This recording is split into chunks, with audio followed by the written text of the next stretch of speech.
نحمده ونصلي على رسوله الكريم اما بعد۔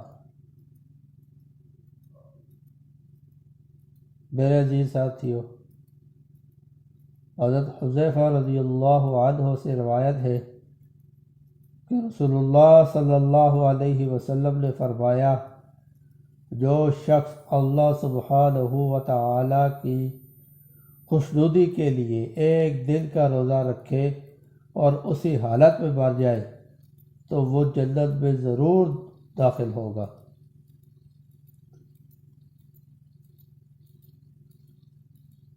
حضرت سعد بن سعد رضی اللہ عنہ نے بیان کیا کہ رسول اللہ صلی اللہ علیہ وسلم نے فرمایا، جنت کا ایک دروازہ ہے جسے ریان کہتے ہیں، قیامت کے دن اس دروازے سے صرف روزے دار ہی جنت میں داخل ہوگا۔ ان کے سوا اور کوئی اس میں داخل نہیں ہوگا۔ پکارا جائے گا کہ روزے دار کہاں ہے؟ وہ کھڑے ہو جائیں گے، ان کے سوا اس سے اور کوئی اندر جانے نہ پائے گا۔ جب یہ لوگ اندر چلے جائیں گے تو یہ دروازہ بند کر دیا جائے گا، پھر اس سے کوئی اندر نہ جا سکے گا۔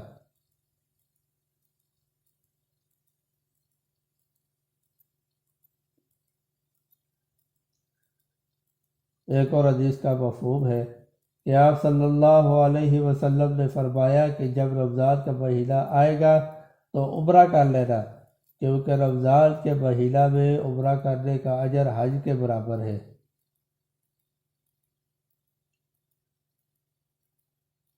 رمضان المبارک قرآن کا مہینہ ہے، پس اس نسبت کو اپنی زندگیوں میں لانے کی بھرپور کوشش کی تیاری کیجیے کہ قرآن پڑھا جائے، لیکن صرف الفاظ پڑھ کر نیکیاں کمانے کے لیے ہی نہ پڑھا جائے، بلکہ مکمل سمجھداری اور اس میں غور و فکر کے ساتھ پڑھا جائے۔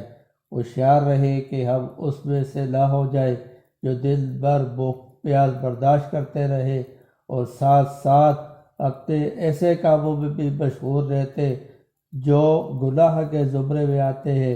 ہوشیار رہے کہ ہم ان میں سے نہ ہو جائے جو دن بھر بھوک و پیاس برداشت کرتے رہے اور خود کو گناہوں سے بچانے کی کوشش بھی کرتے رہے، لیکن روزہ کھلتے ہی اللہ اور رسول اللہ صلی اللہ علیہ وسلم کی نافرمانیاں شروع کر دیتے ہیں۔